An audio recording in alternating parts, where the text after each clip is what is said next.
Hello, dear listeners. Dear listeners, we are doing Unit 5, Section B, and today we will take exercise B9, and after that, we will take Section C. Let's discuss B9.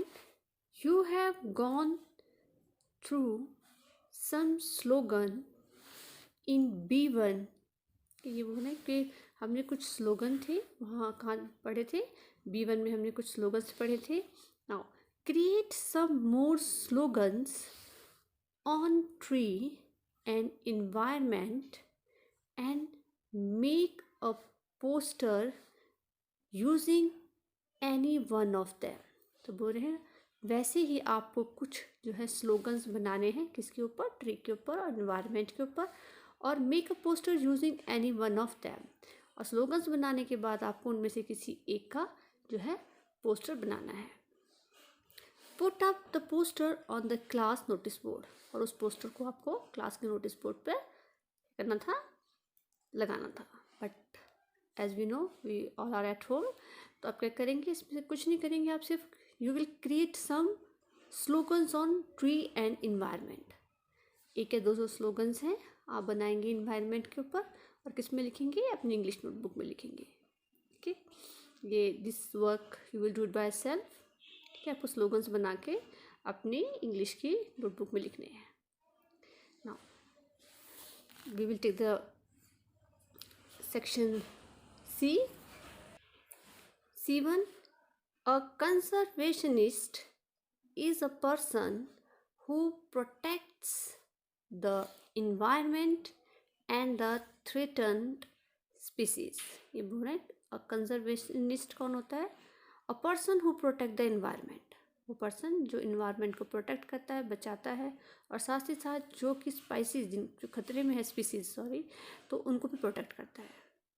Okay, you don't have to be an adult to be a conservationist. तो ये बोल रहे हैं आपको conservationist बनने के लिए बड़े होने की ज़रूरत नहीं है. ठीक है, यानी कि कहने का मतलब है कि एक छोटा बच्चा भी जो है, ठीक है, वो भी क्या हो सकता है, प्रोटेक्ट कर सकता है इन्वायरमेंट को. ठीक है, क्या बन सकता है, conservationist.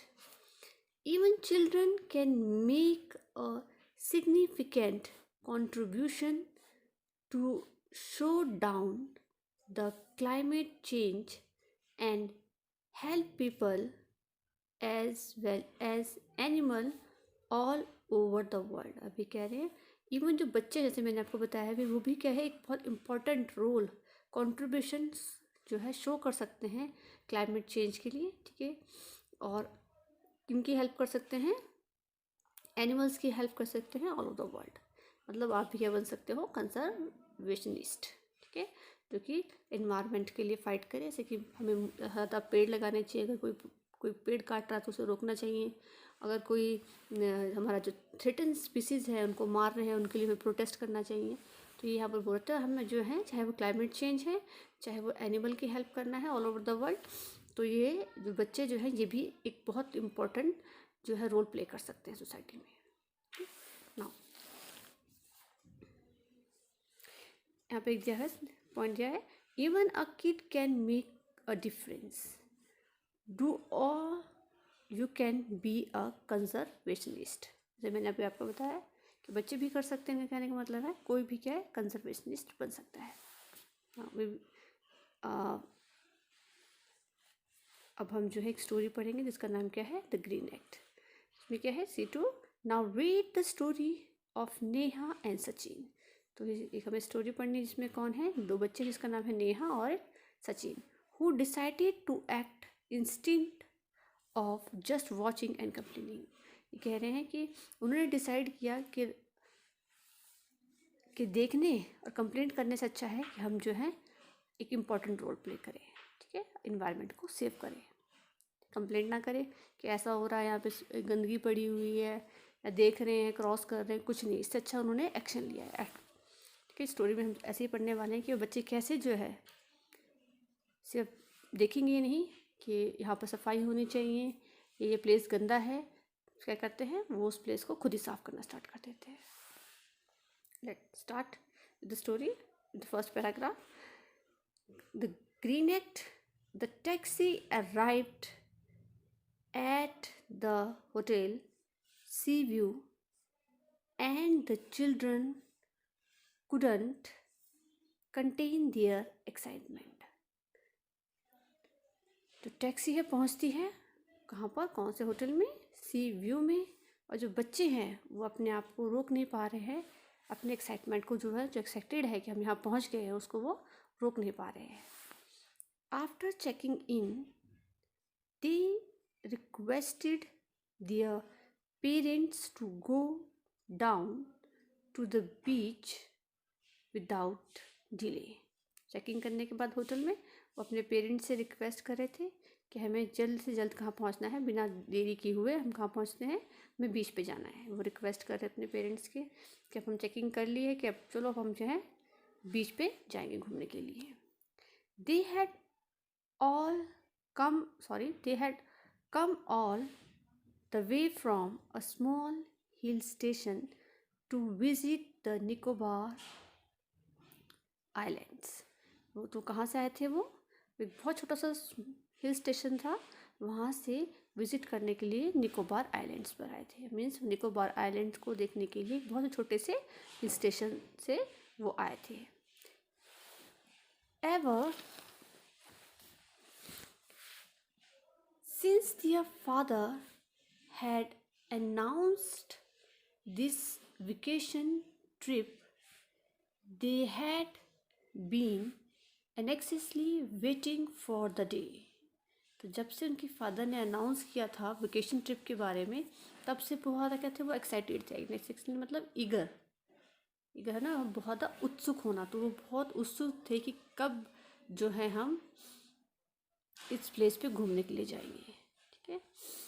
I can't wait to be there.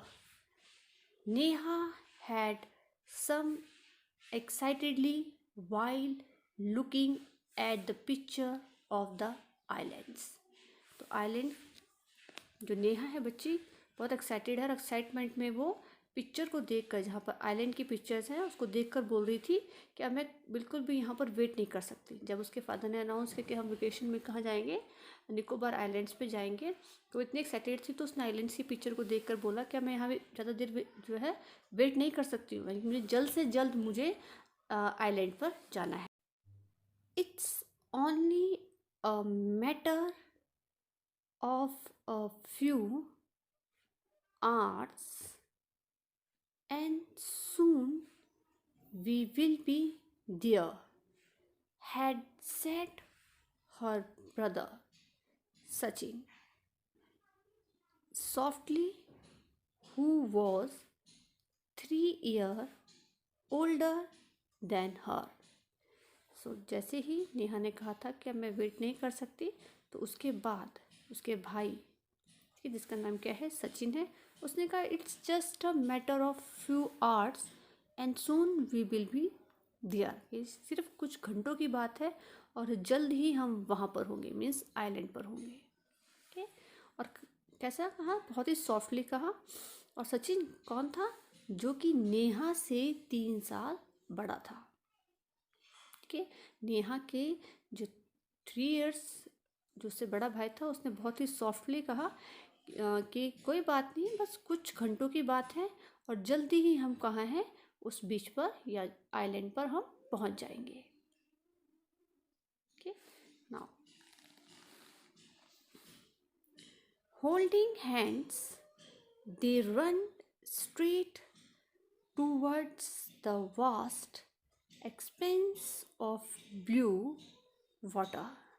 तो जैसे कि हमने पढ़ा है कि भी दोनों भाई बहन जो है, नेहा और सचिन, डिस्कशन कर रहे थे. वो कब कर रहे थे, जब वो अपने हिल स्टेशन पे थी, जब फादर ने अनाउंस किया कि हम वेकेशन पे जाएंगे, और नेहा बहुत एक्साइटेड थी कि हम कब पहुंचेंगे, और उसके भाई ने कहा था बस थोड़ी सी देरी की बात है, हम जल्द ही वहाँ पहुँच जाएंगे. लेकिन हमने फर्स्ट पैराग्राफ में पढ़ा है कि वो पहुँच चुके हैं वहाँ पर.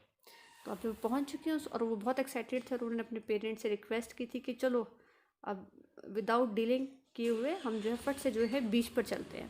तो अब ये वहाँ का सीन है. तो ये बीच पर क्या कर रहे हैं, फटाफट हाथ पकड़ा इन्होंने और सीधा किसकी तरफ को दौड़े, They run straight towards the vast expanse of beach blue water. सीधा ही जो बहुत बड़ा जो ब्लू वाटर यानी कि बीच है जहाँ पर सी है वहाँ की तरफ वो दौड़े। ठीक है, उन्होंने ये बहुत एक्साइटेड थे किसको देखने के लिए, आइलैंड को और सी को देखने के लिए। Their parents trailed behind them slowly. Trailed means walk tidily, थके हुए। तो उनके जो पेरेंट्स थे थके हुए थे और फिर भी जो है स्लोली स्लोली उनके पीछे चल रहे थे। You can see in this picture, आप देख सकते हैं इस पिक्चर में कि दोनों बच्चे कैसे जो हैं बीच की तरफ को भाग रहे हैं और उनके जो पेरेंट्स उनके पीछे हैं वो बहुत ज़्यादा थके हुए हैं, फिर भी वो स्लोली स्लोली उनके पीछे उनके साथ चल रहे हैं। So dear student, that's all for the day. Today I have given one work to you. You will create some more slogan on tree and environment. ठीक है, environment के ऊपर आप कुछ स्लोगन्स बनाएंगे जिससे कि आप अपनी इंग्लिश की नोटबुक में जो लिखेंगे। ठीक है, और उसके बाद आप क्या करोगे, you will read this paragraph जो मैंने अभी पढ़ाया है, इनको आप क्या करोगे, एक बार पढ़ोगे। Thank you and have a nice day.